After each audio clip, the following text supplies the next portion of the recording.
Guess where I'm at, or guess where we're at. I've got some friends with me. Nestor and I went to San Miguel de Allende for the day. We're gonna do some videos here because I figured we need to do a part 2 of my last San Miguel de Allende video, and we're also gonna do part 3, 4, 5, and 6 probably today. Talk a little bit about house sitting as well. But I just want to show you the very first thing that I noticed, the difference between being in Guanajuato and being in San Miguel de Allende when it comes to eating out. The very first thing, and remember I did a comparison last time of why I moved to Guanajuato versus San Miguel de Allende. Very first thing I noticed here, we're at a restaurant and they bring out this bread and it's toasted, and you get some marmalada and some butter. How's the butter, Jody? It's no salt. It's no salt, but it looks pretty good. But I want to talk to this lady right here. She lives in San Miguel de Allende, and I want to talk to her about why she chose San Miguel de Allende. This is Sharon, everyone. Hi, buenvenidos. So how long have you been in San Miguel de Allende? I've been here 4 years. 4 years. I came on as a full-time house sitter. So she started house sitting, and we're going to get into that topic next. One house sit after another. There is a large expat group and community here, and they are very open to the whole idea of house sitting, having house sitters. But it's also, when you first come to Mexico, it is a bit of a comfort level. You feel comfortable because you have people that you can talk to, that you can share ideas and share restaurant reviews with. Not that you want to be with them all the time. Some do. I don't. I kind of pull back and like to try to get local friends, Mexican friends. And come and visit us in Guanajuato. And come to Guanajuato. So first of all, it's the location. It's if you get out of the centro area, you kind of get out of the tourist mindset. And that's what you want to do, is you kind of want to become a local, don't you? And really experience your life here. But what about why San Miguel de Allende for you? Well, first of all, it was the house sitting. Then it was the location. It's easy to get to friends that are either here or in cities nearby. It's close to major airports, 2 major airports, Guanajuato and Querétaro. And oddly enough, I wasn't looking for love, but I found it here. So for those of you... My red face. She found love in San Miguel de Allende. Yeah, I got picked up, literally. He was a taxi driver. And, after 3.5 years, he's now an executive car driver, and he's still picking me up. Free rides. Free rides, Nothing like yeah. transportation. But how do you feel about just retiring here? Do you see yourself staying here long, or still moving Probably around? not, because I kind of have these saturation points where I start wanting to go other places and be in other environments.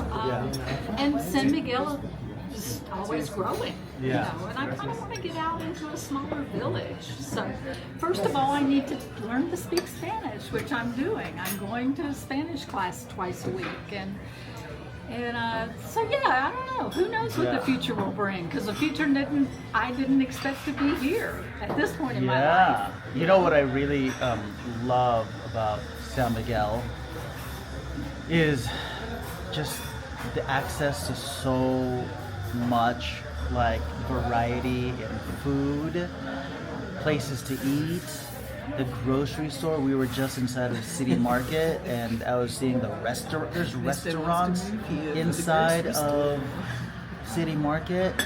One of the first things Nesto over here said to me in the alley, or in the aisle when I caught up with him in the grocery store was...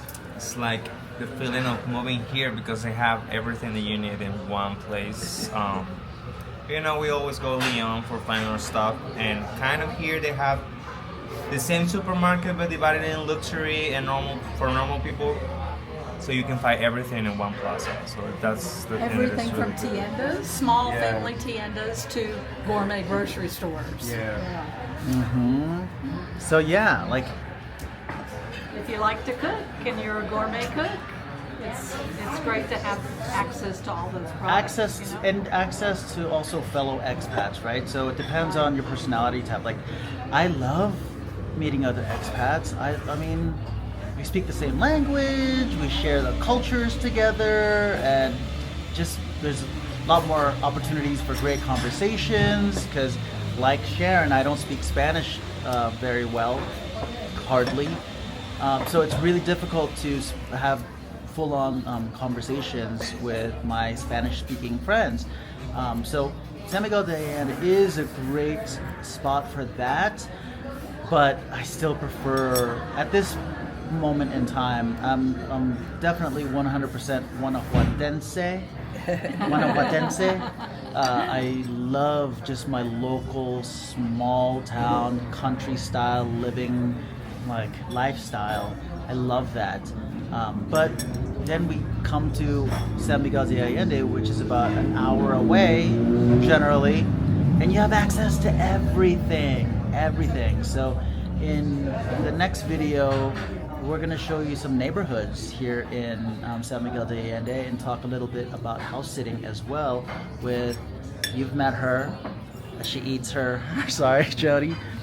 But yeah, we're going to talk with Jody about house sitting. So is there anything you want to say, Sharon, about, like, you know, for people who are considering, like, where to move in Mexico, whether to, you know, start with a place like Guanajuato or a place like San Miguel de Allende? What are, like, some, who fits in what, like, in what area? You know, I think at the end of the day, it comes down to what you feel comfortable, where you feel comfortable. Visit lots of places. Don't just say, oh, it's beautiful, it's colonial city in San Miguel, I want to move there, because there's a lot of factors involved. And so some people want the beach, but they forget that it's hot and humid, you know.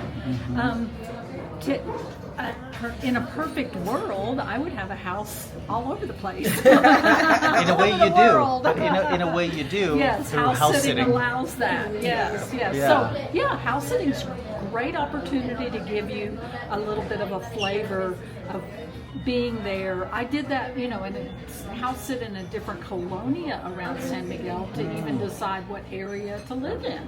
So yeah, listen to that. So she didn't just house sit from city to city. She house sat different colonies inside of one city to figure out which area of San Miguel she even liked. Right. So that's another tip as well. So yeah, just get out there and explore and experience. Yeah. Oh, I love it. Cool.